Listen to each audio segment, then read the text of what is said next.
double backing then to the main episode's topic of I was going to say butt plugs. We never talked about that per se. But I have got an email from a company that do machining.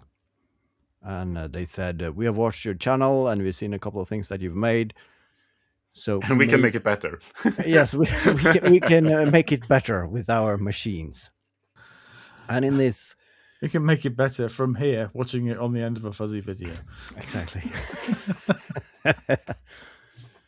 And of course, in this day and age with AI and everything, this is surely spam. But I know the company is legit. So I went onto their webpage, could not find those persons there. But I know that company is supporting a lot of makers, also smaller makers like myself. So I just sent them an email and told them, I got an email from this person, and is this a legit guy working with you? And then a couple of days after, in the spam folder, that is not lost on me. No, I got a reply from them, and yeah, we know Evan and Elaine, so yeah, you could safely continue talking to them. And I sent them an email today describing my 3 next projects and how I think I can implement their machine park in making parts. And then, of course, the 12-year-old in the back of my head started thinking, of course, I don't need this. I mean, it would be nice, but what can I suggest to see how far I can stretch it? So I was thinking all of the lugubrious projects I could be making to see if they would say yes to that. But no, I realized that this is too good of an opportunity, because I'm making the CD player. I have all the parts for that, and it doesn't need much machining. But I think that my next 3 projects is going to be a trifecta in the audio realm. So I'm going to make the CD player. But then I realized I also want a turntable. And then I started thinking, I mean, how hard is it to make a turntable? You just need a bearing and a spinny bit, and you need a motor to drive it. And then I realized that the tone arm and the pickup, that's complicated. But people are throwing... I mean, we have a cheap ass turntable here that the kids broke the bit in, so I have the parts, so I could make a Frankenstein turntable. But the more I thought about it, this sounds very simple. And then I started looking into it, and of course, the hi-fi world is a dangerous place, because that is snake oil territory. They will sell you gold-plated cables for the price of a car, promising you that the audio, your 90s CD from Offspring is going to sound divine just as you get these cables. And yes, if you hook up a sensitive microphone and you do some diagnostics, you might see some differences in the squiggly line. But I have the hearing of a 44-year-old making things that go bang. So I don't think that's really my consideration. But of course, when PCBWay contacted me, they're like, okay, that means that I can get a turntable to just take some of the parts out, but again, have them machine a custom turntable platter and all the bits and bobs and gears and whatnot. But then again, that's the boring bit. I just want to pick those parts and build the plywood case around it. So we'll see. But yeah, that's what I'm pitching them. And also, of course, once I had a CD player and a turntable, I need an amplifier. And that's a project where I really need them, because I need someone who can bend and laser cut aluminium, the front plate of the amplifier. So I've had that project on my list for a couple of years, and I know that those parts I need help with, but it's also the project that I have been postponing for a couple of years because it gets complicated because you want an amplifier and you want a preamplifier module, and I don't want to be soldering and making PCBs from scratch because that's going to take me 10 years. I'm not going to be that channel who that's the guy who's making his amplifier from scratch. Again, I just want the pre-made modules uh, where I can screw in a red and black wire for plus and minus, and then build a case around it. That's what I want to do. But we'll see. It's the project that I can use them the most, but it's not the project I plan on doing anytime soon. So we'll see what they reply. Yeah. Mm. Hopefully, it's the start of a long friendship. So maybe you can do some other stuff down the line as well. Imagine having that job, being the one that, well, we have this amount of work hours on the machines that we want, that we are marking off for influencers, and just finding people online that will make stuff and choosing what projects and who to. It must be a weird job. Yeah, I think you coined it accurately. Was it last week that they they probably have downtime on some of their machines, so they really don't lose anything in contacting makers because they can utilize that downtime, which they would have lost anyway, and they get free advertisement. So what they wrote here, what they're looking for, is like, if there's anything you can make with our machines, we will machine it and cover the material cost, of course, within reason, and shipment. So if you want to have something machined in aluminium, then they will slot it in, and then that will be machined this week or next week, depending on when that machine has an available slot, and I will ship it to you. And that got me thinking, though. They didn't specify any budget, so the thing with turntables is you want a lot of inertia there, right? So you want a massive, heavy wheel, because once you get it up to speed, you just want it to basically run by itself. And then what better to make it in than, let's say, gold? 2 kilos, pure gold. I'm pretty sure that's going to meet some budgetary restrictions, but I mean, you never know if you don't try, right? So, yeah, Even we'll if see. a tungsten turntable. I mean, In that this sounds world, good. if you don't ask, you don't get. Exactly. I mean, Yeah. they are making so much different stuff. So if I were you, I wouldn't be able to contain myself. I would ask them, what are you most interested in having featured? Because I mean, getting the most bang for the buck. Because I mean, most people that do these kind of commercials choose some kind of either really special 3D print, like the see-through acrylic things or whatever it is, or machining some intricate part. But they do so much stuff. If you were to do something to show off something that no one else is showing off, could you get more of that? Yeah. And I thought roughly along the same lines, because what they wrote in the first email, they referenced a couple of my projects, and it was the rocket launcher and so on. So, do they want a proper build, or do they want me to make something hilarious? That's a good Because question as well. I also got another idea, because when I was doing research on the turntable, I would like to have the old kind, where you don't have an electronic speed change, but you have a wheel with a rubber band, and you have to switch the band over to the smaller wheel to get the higher speed or Yeah. lower speed. And that got me thinking, though, that the ratio between a turntable and the spindle on that motor, that spindle is roughly the same diameter of the axle coming out of my strimmer motor that I used for the KitchenAid. So it's very easy for me to take my very cheap, half-broken turntable and just take that rubber band off that wheel underneath there and just extend that over to a two-stroke engine. So I could, and then they could just machine that wheel or that attachment to make my turntable two-stroke.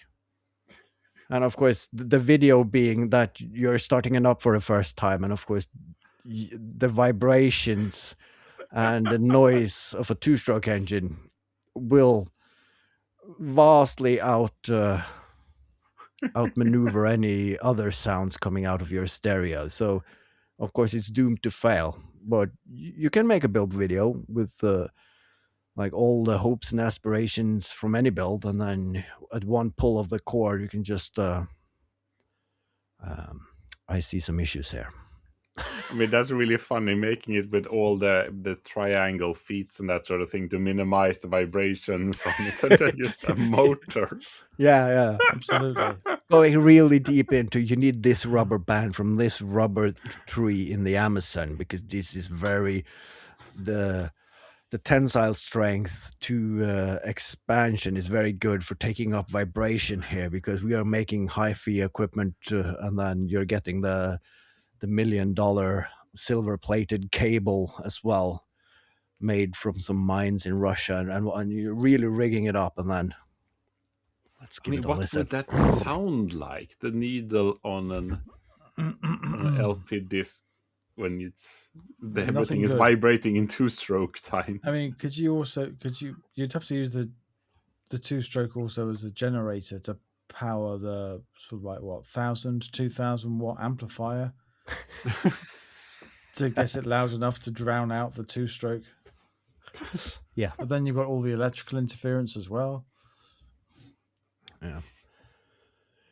That's the thing, though. The two-stroke is very crude. So there is a stator there, and it makes the coil and the spark. So there is a lot of interference there. I'm just guessing. So maybe it should be steam powered, because a steam engine is relatively quiet and low speed, and you get this. You probably remember these as a kid. You can get the small steam engines where you had like a small tray and you put some cotton in with some alcohol on it, and you lit that. One of those you could probably get at a decent price, and that would be the perfect size to have next to your turntable. So let's listen to some Pink Floyd. I just have to get the steam going here, so give it 30 minutes. If I remember correctly, I would guess that you need a rather large steam engine to actually power that turntable, because they weren't really not that much torque. I mean, But once you get it up to speed. Not wanting to poo-poo any of these amazing plans. On the shelves that I'm building, I'm also planning on having a CD player. I think I'm just going to buy one off Facebook Marketplace and plug it in. That is. I mean, that's not. That is also an video. option. Yeah. It's the boring option, but I'm just thinking. Sounds expensive. That must, buying a CD player. Oh, yes, I remember. I remember in the 90s when I bought a CD player. I mean, it wasn't. That was a bit of change back then. I remember, so it's probably not. Yeah. I know. I'm looking at spending maybe 20, possibly even £30 on a micro system. Big boy money. Yeah. Listen to Rockefeller over here.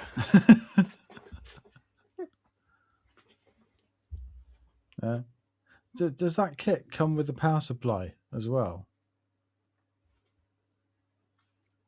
For the CD For player the build? CD player, yeah. No. It doesn't. And I realized that, of course, buying a CD-ROM with an IDE interface, you don't get those at the store anymore. So you have to get them used. That's why I I'm so happy that you are sending me one. But then I realized also the power supplies with those connectors. You can't buy those either anymore. And No. then getting those used in the size and crap. But luckily, I found the connectors with wires. So I bought a small 12 and 5-volt dual power supply that it's small but should be sufficient to power the CD-ROM. So that arrived today. The cables arrived yesterday. The control module. But I might be on a slippery slope because on the control module there is 5 buttons. It like play, stop, forward, back, and eject or something. And that is just some very simple push buttons on the PCB board. Of course, the simple thing was just to make a cover for it with some plywood buttons to press. But then I thought, how cool wouldn't it be to have 12 toggle switches, which is spring loaded? So you have to like push the toggle switch for switching songs and whatnot.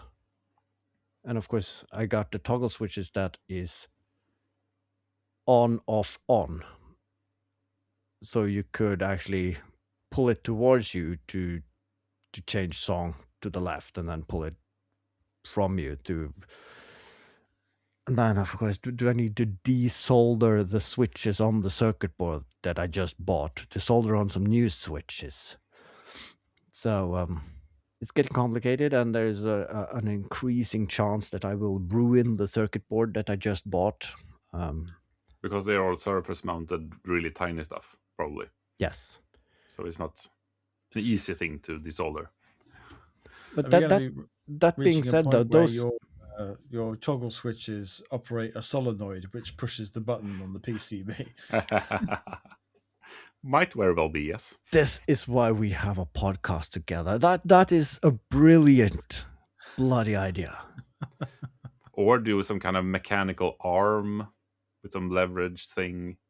Yeah, but I have the solenoids because I bought those for the bagpipe guitar, but that I can reorder those, and they run off of 12 volt, which I already have in said power supply. That would be freaking amazing. That would be so steampunk. I need to get my sketch pad out tonight. And steampunk, of course, would somehow have valves involved in this. Yeah, that's more thematic. Yeah. What's the other punk? Electropunk. That works. Some other name. I don't remember. I heard it somewhere. It's not cyberpunk, but it's Plywood punk? No, yeah. Yes, you are a plywood punk, we know. Well, I mean, I just there's a post somewhere on the internet which did I send it to you about cassette futurism? Yeah. Yeah. Yeah, maybe it was there. I heard something. That looks also kind of cool. Mechanical switches doing electronic stuff. Yeah. If you want to over-engineer and over-complicate stuff, so that's one way to go. Yeah.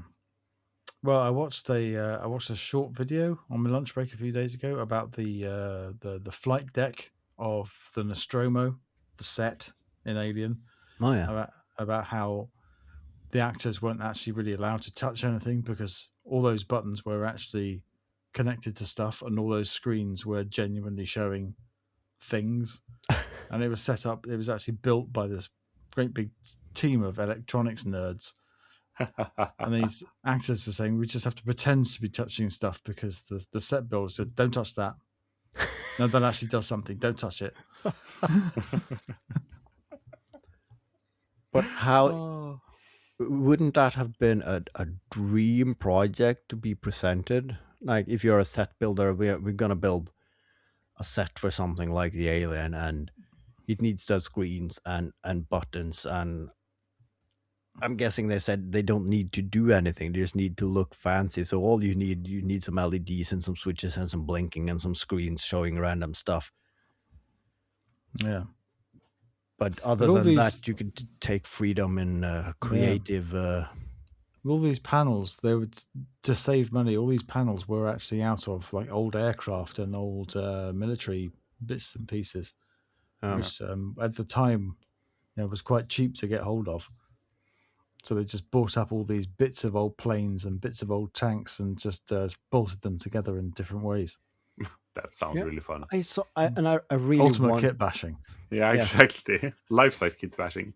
I really want to do this at some point, and I did not. It did not even occur to me before Adam Savage said that they did this at ILM to save money when they made small models for Star Wars. They went into the local hobby store, and you got all these boxes with airplanes and rockets and cars and whatnot that comes in these grid systems where you have to break them off and then glue them together. So they just bought up the cheapest. If there was a sale somewhere, they just went to there and just bought everything and just stockpiled it because. And it showed some examples that any TIE fighter, the Death Star, there are some details there, and they all come from this kit that was very much sold in the 70s. And I saw someone making a Matchbox car into a kind of futuristic. What's that Australian fuel crisis movie with Mad Max. Mad Max? Yeah, that was the word. And yeah, just took a kit with some airplane parts and just glued that on and painted it, and it looked bloody marvelous. So I would like to do that at some point. Yeah, I mean, kit bashing is really fun. The Big Bot Bash for me was my first time I did it, but I've seen a lot of people doing it. It is amazing when you take just junk pieces of plastic and put them together in new configuration and paint it in one color, and then it just stops being bottle caps Yeah. and a hairbrush. It becomes something else, and that's kind of magical. And of course, because I watched that video, sometimes the algorithm strikes lucky. Because then I was presented with an 1 hour movie adaptation of Star Wars, but everything is, I think the title of the video is If the Star Wars Budget Were $10. So all the costumes, everything is made in cardboard.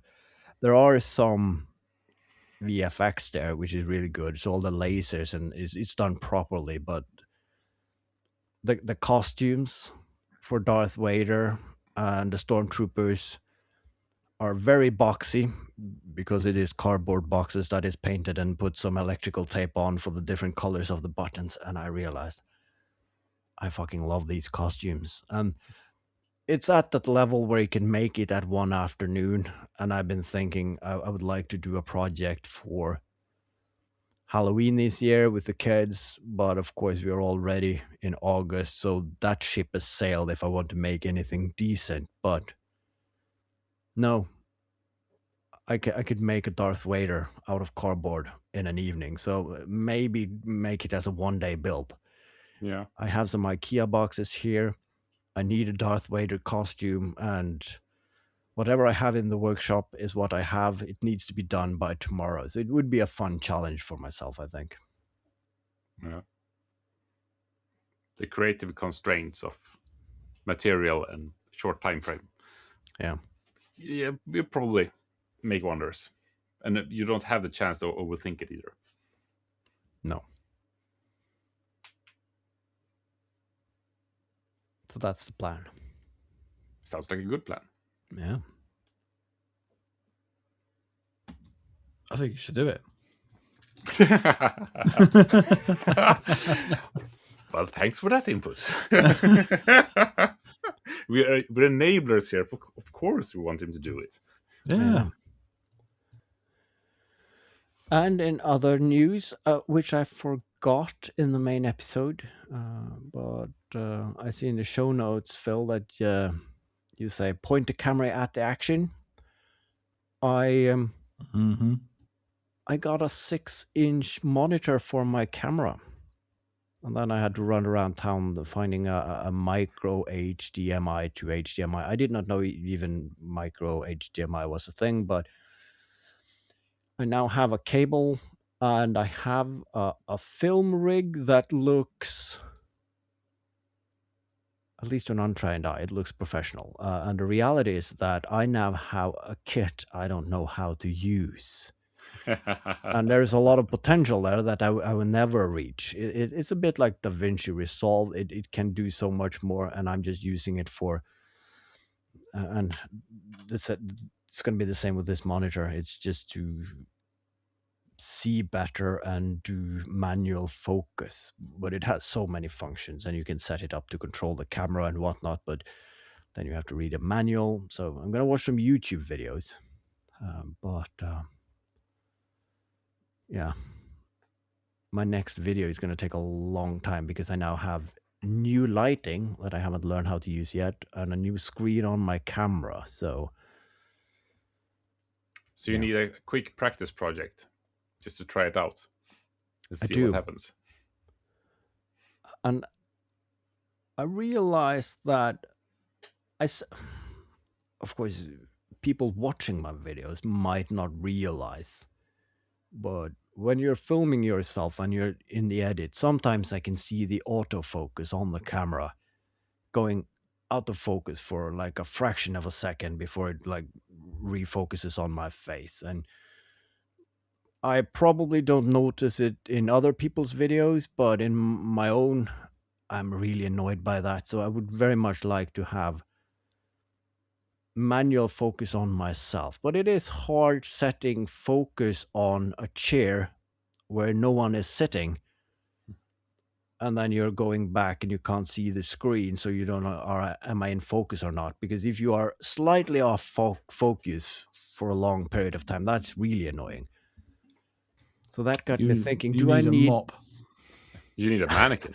Well, yeah, I was thinking because I have to be in the office a couple of times this week to use the printer. So should I print my head just to put it on a stick and make like a bracket for it so I have my face on a stick that I could put on the chair for focusing purposes?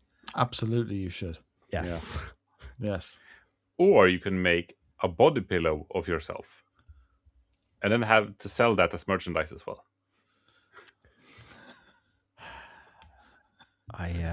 You've seen the face on a stick. Now you can own it as a pillow. Oh. Yeah. Yeah. But hearing you talk about that screen, I felt I wanted something like that, and then I remember that I previously used a software for screen sharing between mobile phones, since I film on a phone. Yeah. I have a second phone, so then I started using that again for actually knowing if I'm in frame and that sort of thing, and that's been really helpful. That works really great. Yeah, my camera can connect to an app, and I've got a really old tablet, which I got that from the recycling pile at work. The tablet's absolutely ancient. It's I think it runs like Android 4 or something.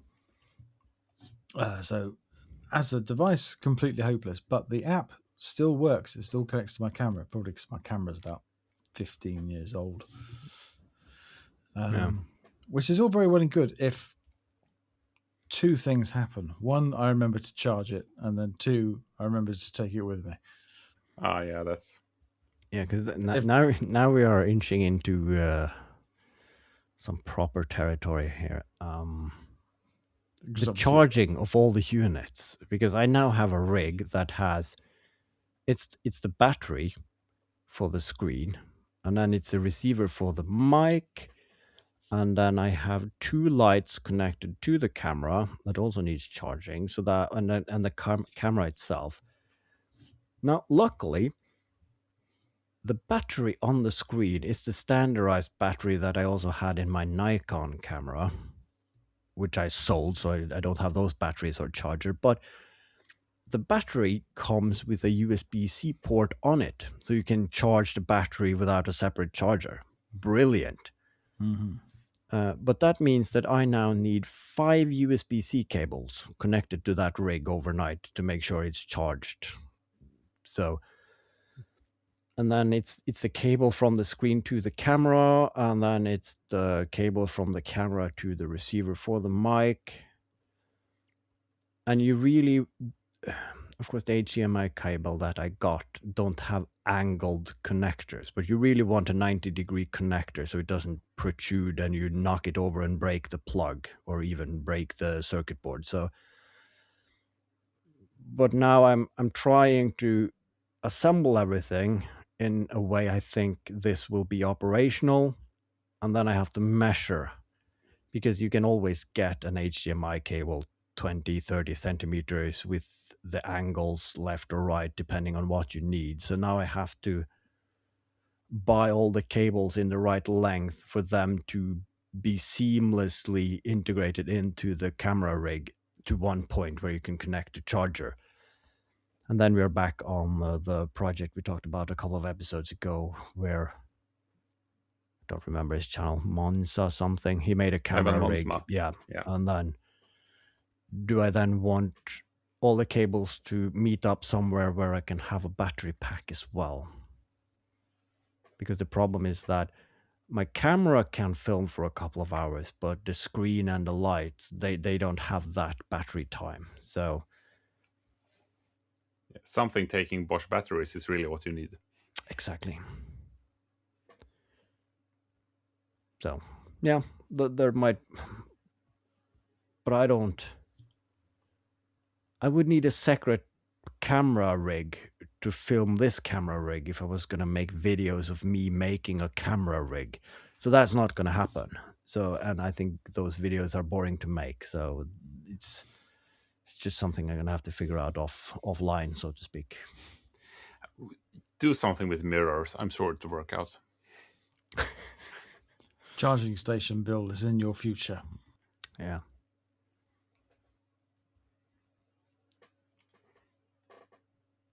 But it should be a docking station. So all the USB-Cs should go into one. Now, of course, I have one of these, and this is brilliant podcast material. It's just a plug for the socket with USB in the back. But of course, the way it's designed is it's when this one sticks out with 5 cables on it, if you drop, like, say, a book from your nightstand on this one, you get this. But it works. So I have this circuit board and this thingamabob that goes into the wall socket. It's easily solderable, so I could put an extension cable there instead. Exactly. So I have the hardware. I just need to. What I have discovered with those, and you probably already know this, but for the listener who may not, when you plug more than one cable in, you effectively start halving the delivering voltage. So no, not the voltage, but the current. The current. Current. So yeah, they share. That's why the expensive ones declare that they have separate. Yeah. So if you have one thing plugged in, it'll charge quite quickly. If you have 5 independent things plugged in, they all charge really slowly. Yeah. Yeah. But if you don't need it to charge something, you just need to power it. Then if it's not too power hungry, it could work, depending on what you're plugging in. But yeah, that is true that they would share the power. Yeah. Volts, amps, same difference. Well, it's all current, or all power, or Well, there's some resistance there. Yeah, but it's true that, and this is just 65 watts. You get 100 and 200 watts, which is probably the ones that charge separately. But I just charged it overnight anyway, so when I ran out of battery on my camera or lights, that's that's a good indication that you need to bring this footage onto your computer and start the rough cut. Because if not, I would be filming for 20 hours straight, and then that would be a nightmare to rough cut later. So That's a good thing with the mirror program I'm use. A Power Mirror, I think it's called, because I'm using the free version that has a 10-minute cutoff. After 10 minutes, it cuts the feed and you have to restart it. oh, So yeah. then I can't film too long. So that's really good. I need that sometimes. I remember when I bought the Nikon DSLR, it was the first one who could also film in 1080p, which was a lot back then. But they have, and it was just probably a program limitation. You could never film anything longer than 5 minutes. And at least back then, it was very popular for people to use DSLRs as film equipment because if you already had the objectives and you have the camera, it's a cheap but very good optical recording device. So a lot of people used them and made camera rigs and gimbals and whatnot for it. And I thought the same thing, but it was kind of annoying when you pressed record and after 5 minutes it just stopped recording, and then you had to go back and press record again, and then you had like a trillion 5-minute clips that you needed to cut together.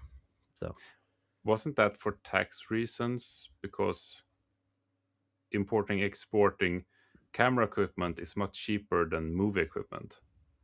So as long as it couldn't film long stretches of video, it was obviously a camera used for taking photos, not for shooting video. So then it was another tax bracket for. But I think they claimed that it was for the sensor was gonna overheat or Overheating something like that. Was, and I remember way back in time when the dollar was particularly weak against the pound. If you went to America and bought a camera and then brought it home, there was some sort of fudge where if you brought the camera home and the lens home in boxes, you'd get charged for one thing. But then if you actually ditch the boxes and put the lens on the camera, that's something else. And some sort of fudge. That sounds like customs witchcraft. But that's the same in Norway as well. If you're bringing very expensive equipment with you traveling, you should declare it before you leave. Because if you come back and the customs people pull you over and they suspect that you have bought this equipment, they will check what the price is, and you will have to pay the VAT and import tax on it if you're lucky. And if you just walk on green and they think that you're trying to trick them, then they will confiscate it and you will get a fine. But who does that when you're going on a holiday with your DSLR? You don't stop by the customs to fill out a lot of forms and spend 2 hours in customs just to bring it out. I've done that once when I went to Canada and I had to bring my shotgun with me because you really want the paperwork. Yeah, that you have to declare. Yes. But it was a big process. And if I was going to do that every time I went somewhere and brought my camera or phone, because even your phone is so expensive that if you buy it somewhere and you bring it back home, you should probably pay the taxes on it. So, but nobody does that. So, yeah, buy the thing, ditch the box, and claim that, I've owned this for years. Ditch the box, scuff it up a little bit. Yeah. Put some battle scars on it. So you save you own this camera for several years. Yeah, sure. But Sony just released this model 6 months ago because it turns out these customs people are really up to date with what equipment came out when and what is popular to smuggle and what people buy these days, just by the default of their profession. They are up to date. For the job. Yes. It's like it's their business to know or something. Nosy bastards. Yeah. Just let's make it easy. Don't go anywhere. That's the easiest way. and don't buy anything. Yeah. And I mean, if you're just, if you're going to get caught anyways, just do drugs at least. Make it interesting. I think there's a So different penalty code for that. So what yeah. are you in here for? Well, I brought a DSLR in from UK. Oh, yeah. I smuggled cocaine for the Brazilians over the North Sea. Same. Same difference. Yeah. Yeah. Once again, this is not legal advice. Blah blah blah. Presented Let's for end this before we give someone even better ideas. entertainment purposes only. Yes. I hope you are entertained, dear listener. I hope. Are you not entertained? Don't answer that. No, please don't answer. We saw the numbers yesterday, and yeah, please don't.